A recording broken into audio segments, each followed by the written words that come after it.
to, fellow traffic. Finding a spot is such a hassle.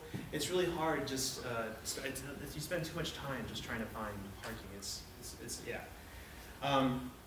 Besides that, we also run into the different problems with regards to companies and universities not allocating enough resources for parking administration. So, there's not much staff that's out there regulating traffic on a regular basis with regards to parking.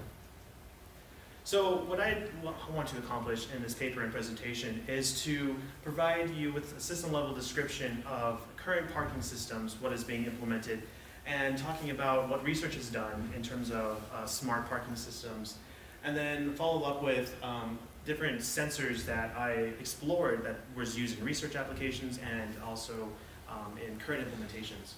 And then I'll conclude with describing what I believe our vision at Sacramento is for a smart parking system.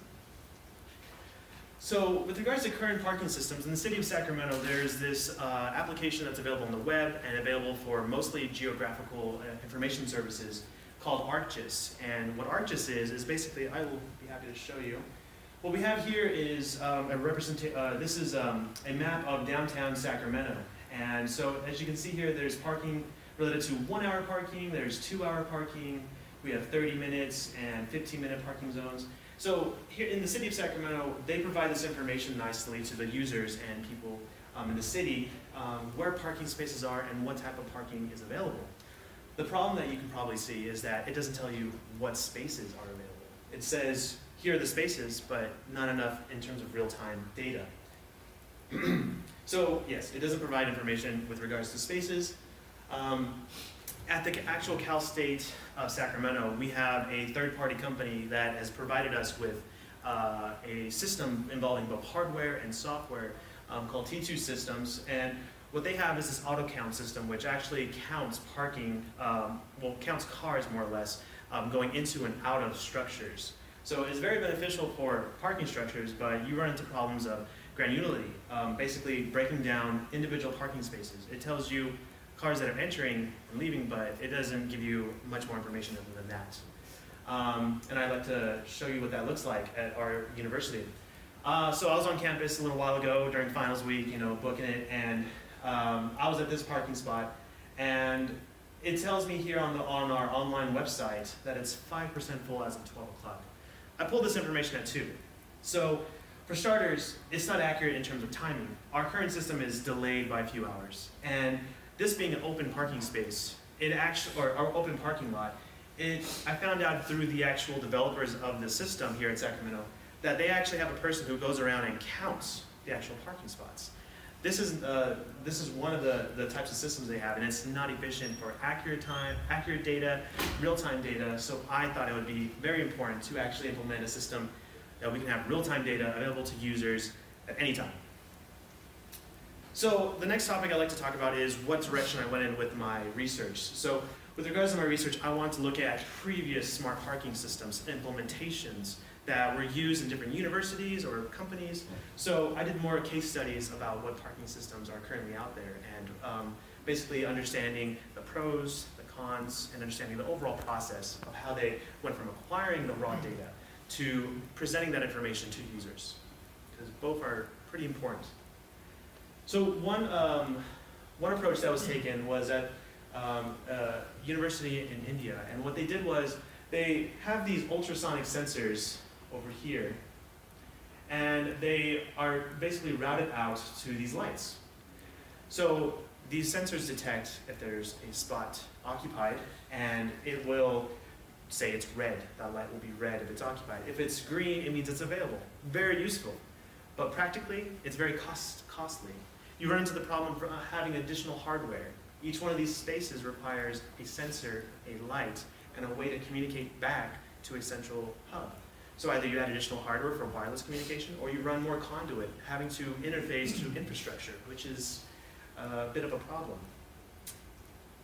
Another implementation that was done at Soka University, which is in Japan, what they did was, as a car was entered into a parking garage, what they did was they gave it a unique ID related to a parent car. They called it a parent car.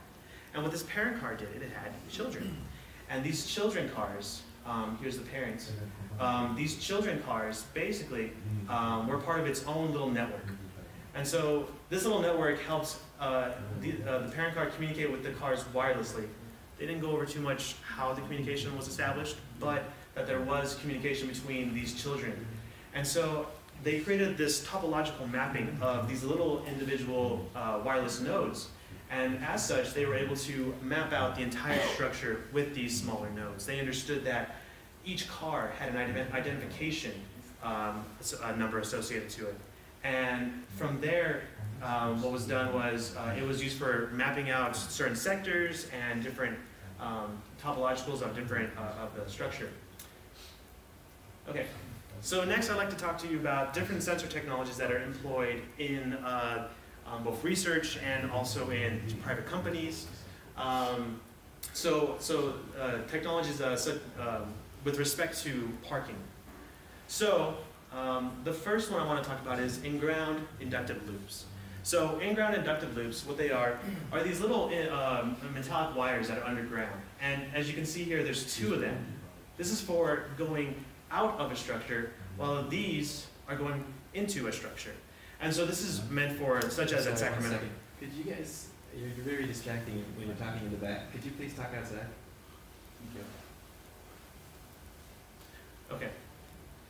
So, yes, so as I was saying, there's these inductive wires in the ground, and what they do is they count cars going into a system and cars going out of a system. And so it's great for tracking cars entering and leaving, and this is what's currently being done at Sacramento with the T2 systems in the larger parking structures. But it's definitely not very useful because you're basically using this technology to track the number of cars inside a structure. Well, there's many different kinds of permits, there's many different kinds of cars, especially at universities. We have student parking, 30-minute parking, 2-hour parking, faculty parking, emergency parking, many different kinds. So it's very important that we don't use this kind of technology because of the information we lose from this implementation. The other problem that we run into is the fact that this is an intrusive technology. What I mean by that is that construction is needed, downtime is needed to basically dig into the ground, put these sensors, and basically patch it back up. You lose parking time, you lose the number of parking spaces, and that's a bit of a problem. Another approach that I've heard about was using these inductive loops for underneath an actual parking space. Actually, believe it or not, these inductive loops are used in traffic, by traffic stops, where what they do is when you're over one of these inductive loops, the light will change for your car, and that's how they use it for detection. Another type of sensor is RFID sensors. And so RFID sensors are radio frequency sensors that you can attach to individual cars to help identify specific cars for many different uses. You can use it for billing, you can use it for what kind of permit the car has, and it's great in that sense. RFID tags are actually been decreased in terms of pricing, which is very beneficial, but as you get to applications in the outside in the outdoor environment, you need more robust tags that can combat environmental factors. You can't just use those cards that you see to get into a building. These ones are more robust, and as such, they're a higher cost. So not just are you having these tags on cars, you also have to have a reader. So to read these tags, which have a unique identification information, you have to implement a reader at each physical parking location. So therefore, it's a one-to-one kind of network for these sensors, which isn't exactly beneficial. So and in the long term, it's just like the ultrasonic sensors, which are more costly. And very similarly, the ultrasonic sensors uses sound waves that bounce off of objects and gets reflected back to the, that's what the principle is for ultrasonic sensors. The same kind of principle has been, that I showed you in that research. It was, I felt like talking about the sensor as well. Lastly, that I'd like to talk about is the actual camera. And the actual camera, I feel, is a little bit more of a one-to-many solution, where you can have these cameras mounted high enough that you can see a wider range of parking spaces. This wider range of parking spaces is beneficial for a one-to-many sort of solution. So you map multiple parking spaces to a single sensor. You can create a network of these wireless sensors to basically pick up its own number of parking spaces, and then you can create a few nodes to cover an entire lot. And then here's a little bit of I tableized the sensors, ultrasonic and RFID. While they seem pretty reliable, it's really easy to pick up a RFID tag in a specific location. They have a higher cost due to the sensors being implemented at each parking spaces, and that's a bit of a problem. And especially the one-to-one sensor mapping isn't exactly ideal. The inductive loops is a bit more intrusive of a technology that requires, it's not very versatile. We would want to make sure that we can accomplish non-intrusive sort of technology. And therefore, I propose that a camera sensor is a much better approach. And this actually leads into the SParkSys vision, our vision that we plan on implementing at Sacramento. So we plan on implementing a low-cost, low-maintenance, non-intrusive network of cameras throughout the whole campus. And with it comes many challenges and many different aspects that we want to make sure we lay out. So this is more of our vision or our framework. So the camera itself, what it does is it'll be using image processing to actually detect the parking spaces. And so with each camera, I plan on using, at least starting with a Raspberry Pi, and then using the Raspberry Pi camera board version 2, it offers a higher resolution, which is better for image processing. I plan on giving parking spaces inside a parking lot individual identification numbers to help me with image processing for identification and proper topological mapping. One of the things I wish to accomplish is being able to map out and topologically show these parking spaces for the users, so they know which spots are available per what camera is detecting it. The next part that I wanted to talk about was these actual cameras. What I plan on using initially is hard cascades, an algorithm for hard cascades, and research has been done already to implement such technology. And so what they've done is basically to detect these lines here with hard cascades. And what they're able to do is detect individual spaces after a learning time. And so I plan on trying to understand that approach and make sure I can try to implement a similar ideology. My next step is actually going to be doing a single node implementation.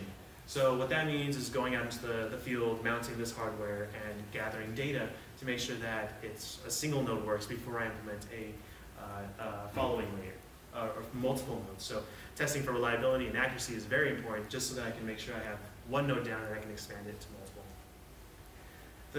One of the last stages is network and cloud development. And what I'd like to show you is my idea of an implementation of this. And what I have here is individual camera nodes more or less talking to one another. And the camera nodes are also independently talking to the central node.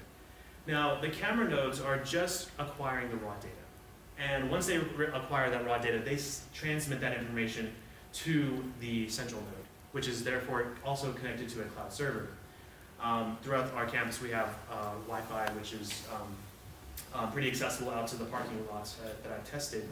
And the reason why I want communication between these two camera nodes is in the event that there's a hardware problem and the camera nodes one of the camera nodes goes down, I want to make sure that I can still transmit to a fellow camera node and then from there retransmit it to the central node. And the last big topic that I do want to mention is information to the users. Probably one of the most critical aspects that I feel of the project, because I haven't seen too much research with regards to how this information is presented to users. So I wanted to basically spread out my ideology for this, basically tackling many different platforms. The first one being smartphone development. Being able to have this information on your phone is pretty critical. And so an app that's easy to use is important for both Android and Apple. And then following up, there's also applications for the car, where there's car apps such as Android Auto and CarPlay, and even interfacing with a billboard that's outside, similar to this but with more granularity, to show which parking spaces are available in real time. So to conclude, parking use we know is very important for smart cities, and I can feel that it can be very important, especially in Sacramento, where we keep growing. And I definitely want, I've explored many different options, and I feel like I can start a good project with our system. And the different sensor technologies has led me to do cameras and whatnot. And I believe that we can expand our SParkSys vision to other universities and other cities for in the future. That's what I hope. And here are my references, and thank you.